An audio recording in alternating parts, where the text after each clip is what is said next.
அந்த ஸ்கேமருங்க அவங்க செய்யறதே நீங்க அந்த பணத்தை கொடுத்து அடுத்த நிமிடம் அவர்கள் அந்த பணத்தை வெளியெடுத்து மனிதனின் அந்த பண தேவை என்ற விடயத்தை இலக்காக வைத்துத்தான் அவர்கள் இப்படிப்பட்ட மோசடிகளில் சொல்லுவாங்க. உங்களோட அக்கௌண்ட்டுக்கு நாங்க பணம் அனுப்ப இருக்கிறோம், உங்களுக்கு ஒரு ஓடிபி வரும், அந்த ஓடிபி நீங்க காவல் நிலையத்தில் முறைப்பாடு செய்ய வேண்டும். அதுதான் நீங்கள் முதல்ல செய்ய வேண்டிய விடயம். சூரிய நேயர்களுக்கு வணக்கம். சமூக ஊடகங்கள் வாயிலாக அதிகமான மோசடிகள் இடம்பெற்று வருகிறது. அதே நேரம் டிஜிட்டல் பரிவர்த்தனை மூலமாகவும் அதிகமான மோசடிகள் இடம்பெறுகிறது. இது பற்றி ஒரு முழுமையான விளக்கத்தை வழங்குவதற்காகத்தான் நாங்கள் இணைந்திருக்கிறோம். எங்களோடு இணைந்திருக்கிறார் இலங்கை மத்திய வங்கியினுடைய கொடுப்பனவுகள் தீர்ப்பனவுகள் பிரிவினுடைய மூத்த உதவி பணிப்பாளர் சுஹாசினி கஜேந்திரன் எங்களோடு இணைந்திருக்கிறார். வணக்கம். இன்றைக்கு நாங்கள் சமுதாயத்தை எடுத்துக்கொண்டால் எல்லோருக்கும் இருக்கிற பொதுவான பிரச்சனை இந்த டிஜிட்டல் பரிவர்த்தனை சம்பந்தமாக எமது மக்களுக்கு போதிய அளவு விளக்கம் இல்லாமல் இருக்கு.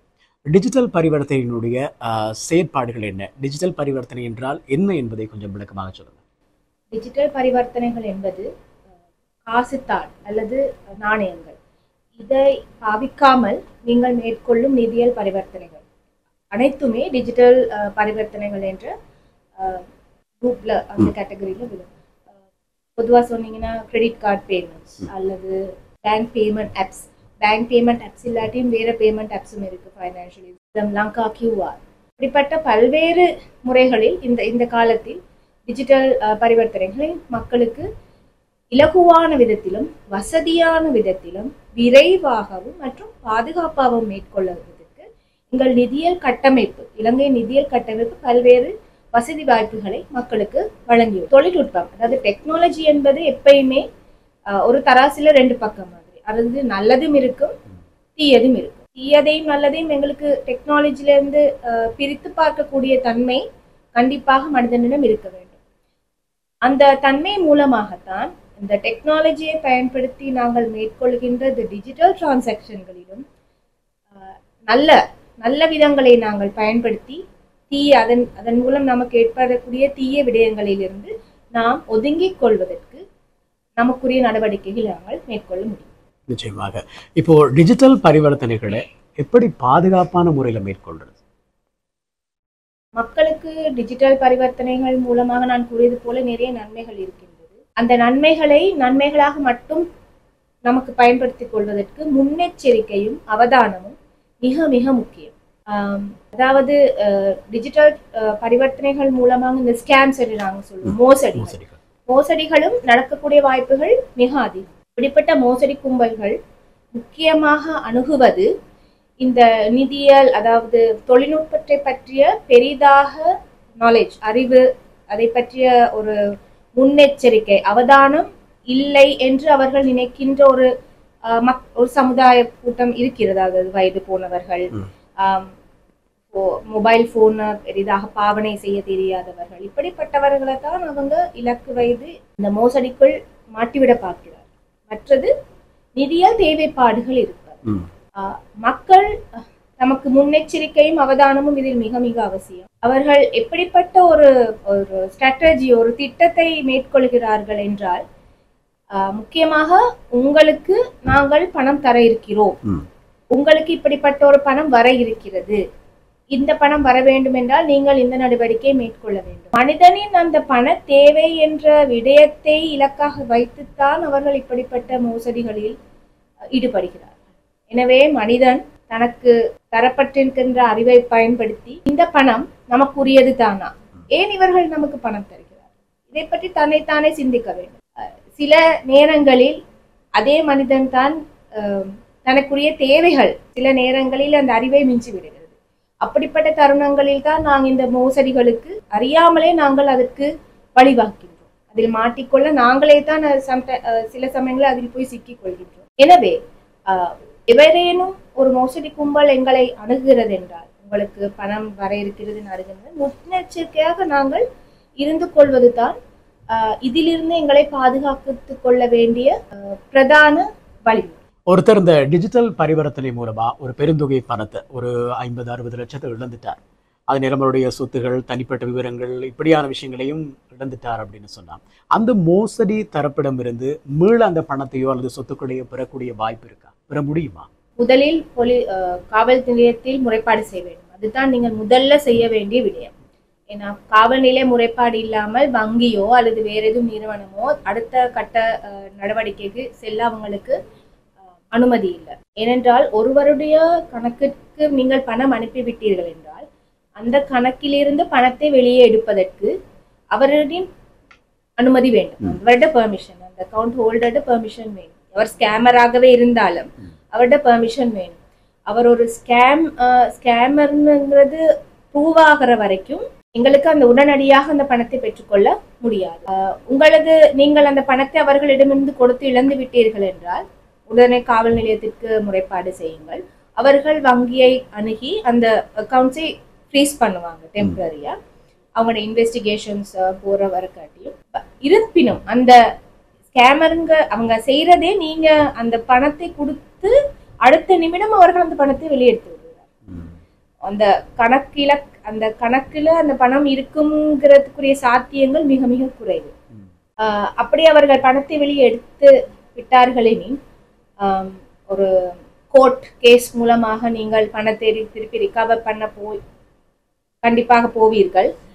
இருப்பினும் அந்த பணத்தை திருப்பி நீங்கள் பெற்றுக்கொள்வதற்குரிய சாத்தியங்கள் அவரிடம் அந்த பணம் பெறக்கூடிய நாங்கள் மீள பெறக்கூடிய வழிவகைகள் இருந்ததென்றால் பெற்றுக்கொள்ளலாம். இல்லை என்றால் இனி அது கொஞ்சம் ஒரு பிரயத்தனமான ஒரு ப்ராசஸாகத்தான் இருக்க போகுது. இதனால் தான் நாங்கள் கூறுகிறோம், இந்த பணத்துடன் நாங்கள் பணத்தை ஹேண்டில் பண்ணும்போது எப்பயுமே கொஞ்சம் முன்னெச்சரிக்கையாக. ஏன்னா அது போனுச்சுன்னா திருப்பி அதை நாங்கள் எடுத்துக்கொள்வது மிக ஒரு இந்த காலகட்டத்தில் அது ஒரு கடினமான விடயமாகத்தான் இருக்க போகுது. ஸோ அதை நாங்கள் இந்த மாதிரி டிஜிட்டல் டிரான்சாக்ஷன்ஸ் ஹேண்டில் பண்ணுற நேரம் முன்னெச்சரிக்கையும் அவதானமும் தான் எங்களுக்கு பணத்தை பாதுகாத்துக் கொள்ளக்கூடிய முக்கியமான விடயம். நீங்கள் சொன்னது போல இந்த மோசடி செய்கின்ற நபர்கள் எப்படியான வழிகளில் எல்லாம் ஒரு நபரை அணுகுவார்கள், எப்படி அந்த ஏமாற்று வலைக்குள் சிக்க வைப்பார்கள்? மோசடி கும்பல்கள் எப்பயுமே இந்த தொழில்நுட்பத்தை பயன்படுத்தி தான் எங்களை அணுகுகிறார்கள். காலத்திற்கு காலம் அவங்க எங்களை அணுகிற முறைகளும் அப்ப இருக்கிற டெக்னாலஜியோ ட்ரெண்டுக்கு ஏற்ற மாதிரி மாறிக்கொண்டே இருக்கிற அவங்களோட அணுகிற முறை. முந்தைய காலகட்டத்துல பாத்தீங்கன்னா உங்களுக்கும் வந்திருக்கலாம் இமெயில்ஸ், நான் ஒரு கேன்சர் பேஷண்ட், எனக்கிட்ட இவ்வளோ சொத்து இருக்கு, இதை நான் யாருக்காவது டொனேட் பண்ண விரும்புறேன், உங்களோட பேங்க் அக்கௌண்ட் எனக்கிட்ட தாங்க, நான் அது உங்களுக்கு ட்ரான்ஸ்ஃபர் பண்றேன். இப்படி இமெயில்ஸ் கண்டிப்பா எல்லாருக்குமே வந்திருக்கும். அதாவது இமெயிலுங்கிறது இலங்கையில அறிமுகப்படுத்தப்பட்ட காலத்துல இப்படிப்பட்ட இமெயில்ஸ் எல்லாருக்குமே வந்திருக்கும். இது ஃபிஷிங் இமெயில்ஸ்னு சொல்லுவாங்க. அதுக்கப்புறமா கொஞ்சம் காலகட்டத்துல பாத்தீங்கன்னா உங்களுக்கு இமெயில்ஸ் அகைன் வந்திருக்கும், அல்லது ஃபோன் கால்ஸ் வந்திருக்கும். உங்களுக்கு ஒரு பரிசு பொதி கிடைச்சிருக்குது, அல்லது உங்களுக்கு ஒரு கிஃப்ட் பேக் ஃபாரின்ல இருந்து வந்திருக்கு, வெளிநாட்டுல இருந்து வந்திருக்கு. உங்களோட அந்த கிஃப்ட் பேக் கஸ்டம்ஸ்ல இருக்கு அல்லது போஸ்ட் ஆஃபீஸ்ல இருக்கு. இதை நீங்க கிளியர் பண்ணணும்னா நீங்க இவ்வளவு டியூட்டி பே பண்ணணும், அல்லது இப்படி ஒரு போஸ்டல் ஒரு அமௌண்ட் பே பண்ணணும், பே பண்ணி இதை கிளியர் பண்ணிக்கொள்ளுங்க, இந்த அக்கௌண்ட்டுக்கு இந்த பணத்தை கட்டிடுங்க, இப்படியெல்லாம் உங்களுக்கு மெசேஜஸ் வந்துருக்கு. அப்புறம் பாத்தீங்கன்னா ஒரு கொஞ்ச காலத்துக்கு முதல் நடக்கிறது ஓடிபி ஸ்கேம். அது ரொம்ப ஒரு பெரிய ஒரு பிரச்சனையாக இருந்தது உண்மையிலே இலங்கை மத்திய வங்கிக்கும் எங்களுக்கும் பல்வேறு தரப்பட்ட முறைப்பாடுகள் கம்ப்ளைண்ட்ஸ் வந்திருந்தது மக்களிடமிருந்து. ஓடிபி ஸ்கேம்ல ஒவ்வொரு விதமான ஓடிபி ஸ்கேமும் இருக்கு. உதாரணத்துக்கு சொன்னீங்கன்னா இப்போ ஒரு நியூஸ் பேப்பர் நோட்டீஸ், அதாவது ஒரு நோயாளி என்று வைத்துக் கொள்ளுங்க, அவங்களுக்கு பண தேவை இருக்கிறது. நீங்கள் கண்டிருப்பீர்கள் பத்திரிகைகளில் இந்த சிறுநீரக தொழில நோயாளிக்கு ஒரு உதவி தேவைப்படுது, சத்திர சிகிச்சை செய்யணும், அதுக்கு பணம் தேவை சொல்லி அவங்களோட அக்கௌண்ட் நம்பர், பேங்க் எல்லா டீட்டெயில்ஸும் போட்டிருக்காங்க. இந்த ஸ்கேமர்ஸ் அப்படிப்பட்டவங்களை டார்கெட் பண்ணுவாங்க. கால் பண்ணி சொல்லுவாங்க, உங்களோட அக்கௌண்ட்டுக்கு நாங்க பணம் அனுப்ப இருக்கிறோம், உங்களுக்கு ஒரு ஓடிபி வரும், அந்த ஓடிபி நீங்க எங்களுக்கு சொல்லுங்க, சொல்லினீங்கன்னா உங்களோட அக்கௌண்ட்டுக்கு பணம் வந்துடும். மக்கள் வறிய நிலையிலேயும் இருந்து கொண்டு தொழில்நுட்பத்தை பற்றிய பெரிய அறிவும் இல்லாமல் இருக்கிறவர்கள் இப்படிப்பட்ட ஒரு ஃபோன் கால் வந்ததுண்டா கண்டிப்பாக அவங்களோட வறிய நிலைமையே அவங்கள அந்த ஃபோன் காலுக்கு அவங்க சொல்ற மாதிரி அவங்களோட அறிவுறுத்தல்களை ஃபாலோ பண்ண வைக்கும். இப்படிப்பட்ட நிறைய ஸ்கேம்ஸும் நடந்திருக்கு. அல்லது ஒரு பேமெண்ட் ஆப், இப்ப யாருக்கும் பேமெண்ட் ஆப் வந்து டவுன்லோட் பண்ணி உங்களோட பேங்க் அக்கௌண்ட்ஸ் அதுல போடு. பட் எனக்கு உங்களோட பேங்க் அக்கௌண்ட்டை இந்த பேமெண்ட் ஆப்ல நான் ஆட் பண்ண இல்லாது. அதுக்கு உங்களோட பெர்மிஷன் வேணும். இந்த ஓடிபி அதுக்கும் யூஸ் பண்ணுவாங்க. நான் எந்த பேமெண்ட் ஆப்பை டவுன்லோட் பண்ணி உங்களோட பேங்க் டீட்டெயில்ஸ் அதில் போட்டு அதில் ஆட் பண்ணணும்னா உங்களுக்கு தான் அந்த ஓடிபி வரும். நான் உங்களுக்கு கால் பண்ணி கேட்பேன், இப்படி பணம் உங்களுக்கு அனுப்ப இருக்கு, அந்த ஓடிபி எனக்கு ஷேர் பண்ணுங்க, நான் உங்களுக்கு பணம். ஓடிபி ஸ்கேமை பொறுத்த வரைக்கும் உங்களுக்கு ஒரு ஓடிபி நம்பர் வருகிறது என்றால் கண்டிப்பாக அது உங்கள் வங்கி கணக்கிலிருந்து பணம் வெளியே போவதற்காக மட்டும்தான் அந்த ஓடிபி இலக்கம் உங்களுக்கு அனுப்பப்படும்.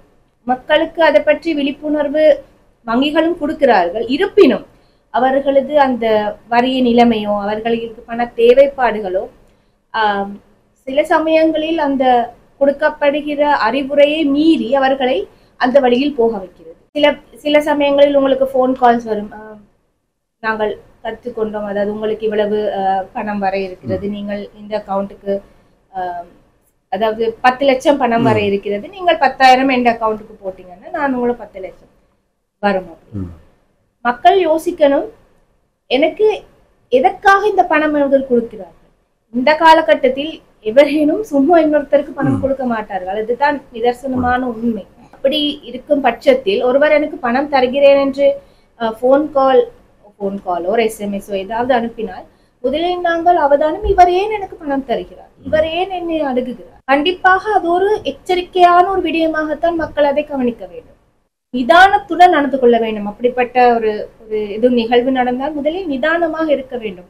பணம் வருகிறது தான், அந்த பணம் சரியான வழியில் வந்தால் தான் அது உங்களுக்கும் நல்லது, நாட்டுக்கும் நல்லது. அதே எல்லாரும் அதை உணர்ந்து நடந்து கொள்வதும் இந்த நிதியியல் மோசடிகளில் இருந்து நமது நாட்டையும் மக்களையும், முக்கியமாக பண தேவைகள் இருக்கிற மக்களை பாதுகாப்பதற்கு ஒரு பெரிய வழித்துணையாக இருக்கும். பணம் இல்லாதவர்களைத்தான் உண்மையிலேயே இந்த மோசடிகளில் சிக்க வைக்கிறார்கள். அதாவது பண தேவைப்பாடு இருக்கிறவர்கள், நீங்கள் எவ்வளவு கஷ்டப்பட்ட அந்த பணத்தை சம்பாதித்தீர்கள் என்று உங்களுக்கு தெரியும். நீங்கள் தான் அவதானமாக இருக்க வேண்டும். உங்கள் பணம் அந்த மேனேஜ்மெண்ட், ஃபண்ட் மேனேஜ்மெண்ட்டோ அல்லது நீங்கள் யாருக்கு அதை பேமெண்ட் செய்கிறீங்களோ அது உங்களுக்கு யாரிடம் இந்த பணம் வருகிறது என்பதை பற்றி நீங்கள் அவதானமாக இருந்தாலே இந்த மோசடிகளில் இருந்து நீங்கள் நிறைய தூரம் விலகி வந்துவிடலாம். அதாவது மோசடி செய்கின்றவர்களிடம் கவர்ச்சிகரமான விளம்பரங்கள், மிகப்பெரிய பணப்பரிசு தொகை, வெளிநாடு செல்லலாம், இலங்கையிலே உங்களுக்கு சொந்தமாக வீடு வாங்கலாம், இந்த மாதிரி அந்த கவர்ச்சிகரமான, அதாவது யார் யாருக்கு தேவை இருக்கிறதோ அவர்களை தேடி அவர்கள் என்ன ஆசைப்படுகிறார்களோ அதை தருவதாக சொல்லிதான் இந்த மோசடிகளில் ஈடுபடுறாங்க. சில நிறுவனங்கள், சில போலியான இணையதளங்கள், இவற்றை எப்படி இது போலியானது சரியானது என்றதை நாங்கள் அடையாளம் காண்றோம்.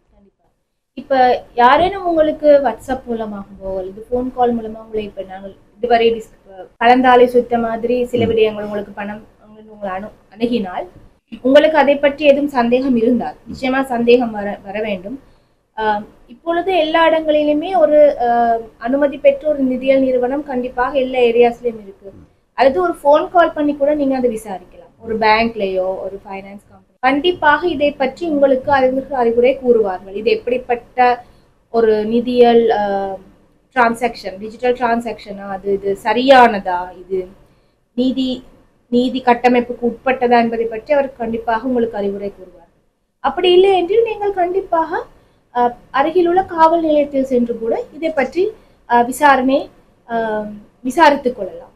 சில சமயங்களில் அது ஒரு மோசடி கும்பலா இருந்தால் காவல்துறைக்கு அது ஒரு மேலதிக உதவியாகவும் இருக்கும். உங்கள் மூலமாக அதை பற்றி தகவல்களை அவர்கள் அறிந்து கொள்ளக்கூடியதாகவும் இருக்கும். காவல்துறைக்கு தனியே இந்த மோசடி கும்பல்களை மேனேஜ் பண்ண முடியாது. கண்டிப்பாக மக்களின் சப்போர்ட்டும் அதுக்கு இருக்கணும். ஏன்னா அவங்களுக்கு அதை பற்றிய தகவல்கள் வந்தால் மட்டும்தான் அவங்க அதுக்குரிய ஆக்ஷன்ஸ் எடுக்கணும். ஸோ அதனால தான் ஈவன் இலங்கை காவல்துறை கூட சமீபத்திலாக நீங்க கண்டிருப்பீர்கள், நிறைய பப்ளிக் அனௌன்ஸ்மெண்ட்ஸ் செஞ்சிருந்தாங்க. இப்படி வாட்ஸ்அப் ஸ்கேம்ஸை பத்தி மக்கள் அவதானமாக இருங்கள், உங்களுக்கு ஏதாவது தெரிய வந்து எங்களுக்கு கண்டிப்பாக அதை பற்றி தகவல் தாருங்கள், ஃபோன் நம்பர்ஸ் எல்லாமே கொடுத்தோம். ஸோ அது ஒரு வழிமுறை. உங்களுக்கு எதுவும் மோசடி ஒரு சந்தேகமாக இருந்தால் நீங்கள் அந்த வழிமுறைகளில் அவர்களிடமிருந்து அது சரியானதா என்பதை பற்றி தெரிந்து கொள்ளலாம். சில சமயங்களில் ஈவன் இன்டர்நேஷனல் வெப்சைட்ஸ் கூட இந்த மாதிரி மோசடிகளில் மாட்டுப்பட்டிருக்கிறதுன்னு நாங்க கவனிச்சிருக்கோம். இன்டர்நேஷனல் வெப்சைட்ஸை யூஸ் பண்ணி உங்களோட கிரெடிட் கார்டு டீட்டெயில்ஸையும் யூஸ் பண்ணி மோசடிகள் செய்கிறவர்கள் இருக்கிறார்கள். ஸோ அகெயின் நாங்கள் முன்னெச்சரிக்கை தான் ரொம்ப ரொம்ப முக்கியம். கிரெடிட் கார்ட்ஸ் எல்லாம் யூஸ் பண்ணுறப்ப நாங்கள் கொஞ்சம் முன்னெச்சரிக்கையாக இது ஒரு நல்ல சைட்டாங்கிறது செக் பண்ணிக்கலாம். இப்போ உதாரணத்துக்கு நீங்கள் ஏதாவது ஒரு பொருளை வாங்குறதுக்காக நீங்கள் கூகுளில் தேடுறீங்கன்னு வச்சுக்கோங்க. அப்போ உங்களுக்கு வரும் சைட்ஸ் முதல்ல ஸ்பான்சர்டுன்னு சொல்லி வரும்.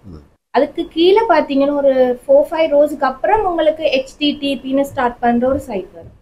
ஸ்பான்சர்ட்னு வர்றது எல்லாமே ஜென்ரலி ஸ்கேம் சைட்ஸ் தான். அவங்க வந்து எல்லாமே ஃபேக் சைட்ஸ். ஸோ அத்தென்டிகேட்டட் சைட்ஸ் வந்து ஜென்ரலி HTTPன்னு ஸ்டார்ட் பண்ணும். அந்த மாதிரி விடயங்கள் நீங்கள் முன்னெச்சரிக்கையாக இருக்கணும்.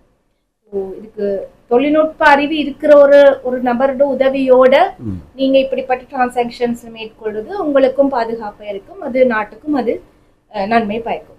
இப்போ நீங்க சொன்னது போல வாட்ஸ்அப்ல நிறைய ஸ்கேம் மோசடிகள்லாம் நடக்குது. இப்போ வாட்ஸ்அப்ல வர இந்த ஸ்கேம், இந்த மோசடிகளை எப்படி தடுக்கிறது அல்லது எப்படி அதை அடையாளம் கண்டுகொள்றது? கண்டிப்பா வாட்ஸ்அப் மூலமாக வர இந்த லிங்க்ஸ் வந்து ஒரு தெரியாத ஒரு நம்பர்ல இருந்து தான் வரப்போகுது. ஜென்ரலி வரும் click here to claim your prize சொல்லி ஒரு லிங்க் ஒன்று இருக்கும். அல்லது ஒரு பெரிய மல்டிநேஷனல் கம்பெனியோட பேரை போட்டு அவங்க 50th anniversary-யோ 100th anniversary செலிப்ரேஷனுக்கு கிஃப்ட் கொடுக்குறாங்க. ஸோ அந்த கிஃப்டை கிளைம் பண்ணுறதுக்கு நீங்கள் இந்த லிங்கை கிளிக் பண்ணுங்க. இந்த லிங்கை இன்னொரு 10 பேருக்கு அனுப்புனீங்கன்னா உங்களுக்கு இப்படி ஒரு கிஃப்ட் கிடைக்கும். இப்படியெல்லாம் உங்களை ஒரு கவர்ச்சிகரமான ஃபேன்சி விஷயங்களை சொல்லி உங்களை அணுகுவாங்க. கண்டிப்பாக இதெல்லாம் ஃபேக்கான விஷயங்கள் தான். எந்த காரணத்துக்காகவும் உங்களுக்கு ஒரு ப்ரைஸ் கிளைம் வருது, ப்ரைஸ் தாரம், ஒரு பரிசு தாரம், அதுக்கு இந்த லிங்கை கிளிக் பண்ணுங்கன்னா அதுகளை தவிர்த்து கொள்ளுங்க முடிஞ்சது. மற்றது வாட்ஸ்அப் மூலமாக உங்களுக்கு படங்கள் தெரியாத நம்பர்லேருந்து படங்கள் வரலாம். அதை ஆட்டோ டவுன்லோட் போடாமல் யாரும் உங்களுக்கு தெரிந்தவர்கள் மூலமாக சரி வாட்ஸ்அப்ல இருந்து அந்த டவுன்லோட் இதை நீங்கள் டிசேபிள் பண்ணி வைக்கலாம். ஸோ உங்களுக்கு அதை பற்றி எந்த ஒரு நம்பிக்கை இருந்தால் தான் அதை நீங்கள் டவுன்லோட் பண்ணுவீங்க. அது ஆட்டோமேட்டிக்காக உங்களோட ஃபோனில் டவுன்லோட் ஆகாது. இந்த மாதிரி சில முன்னெச்சரிக்கையான விடயங்கள் நீங்கள் மேற்கொண்டாலே உங்கள் ஸ்கேமர்ஸ்லேருந்து நீங்கள் உங்களோட பணங்களை பாதுகாத்துக்கொள்ள ஒரு நடவடிக்கையாக இருக்கும். இலங்கையை பொறுத்த வரைக்கும் நிதியியல் சம்பந்தப்பட்ட அல்லது பரிவர்த்தனை சம்பந்தப்பட்ட எல்லா விஷயங்களுக்கும் பிரதான இடமா இருப்பது மத்திய வங்கி தான். இந்த மத்திய வங்கி இப்படியான இந்த மாதிரியான ஸ்கேம் சம்பந்தமான விஷயங்கள் தொடர்பாக மக்களை விழிப்புணர்வு படுத்துறதுக்கு எப்படியான திட்டங்களை நடைமுறைத்தி வராங்க? இதை பொறுத்த வரைக்கும் இலங்கை மத்திய வங்கியின் கொடுப்பனவு தீர்ப்பாணங்கள் திணைக்களம் பல்வேறு வேலை திட்டங்கள், நிகழ்ச்சி திட்டங்களை மேற்கொண்டு வருகிறது. ஒரு பக்கத்தில் டிஜிட்டல் டிரான்சாக்ஷன்ஸ், அதாவது டிஜிட்டல் கொடுப்பனவுகளை ஊக்குவிப்பதற்கு பல்வேறு நிகழ்ச்சி திட்டங்களை, அதாவது டிஜிட்டல் இக்கானமி அப்படிங்கிற விடயத்தை, பொருளாதாரம் அப்படிங்கிற விடயத்தை ஊக்குவிக்கிற விதமாக பல்வேறு நிகழ்ச்சி திட்டங்கள் இந்த வருடத்தில் நாங்கள் இப்போதைக்கு 3 நிகழ்ச்சி திட்டங்களை மேற்கொண்டிருக்கிறோம். மக்களுக்கு டிஜிட்டல் டிரான்சாக்ஷன்ஸ் மூலமாக எப்படிப்பட்ட ஒரு வசதி, வாய்ப்பு, பாதுகாப்பு என்பதை பற்றி அறிவுறுத்துறதற்கும் அதன் மூலமாக பயன்களை பெற்றுக்கொள்வதற்குமான நிகழ்ச்சி திட்டங்களை நாங்கள் மேற்கொண்டு இருக்கிறோம்.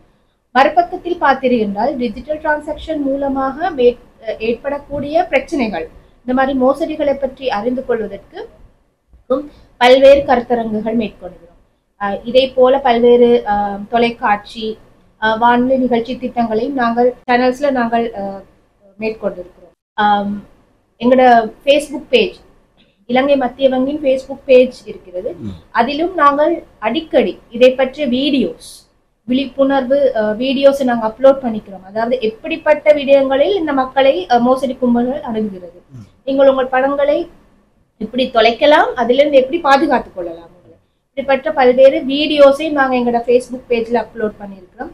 அதே மாதிரி சென்ட்ரல் பேங்க் எங்களோட வெப்சைட்லேயும் நாங்கள் இந்த வீடியோஸ் அப்லோட் பண்ணிக்கிறோம்.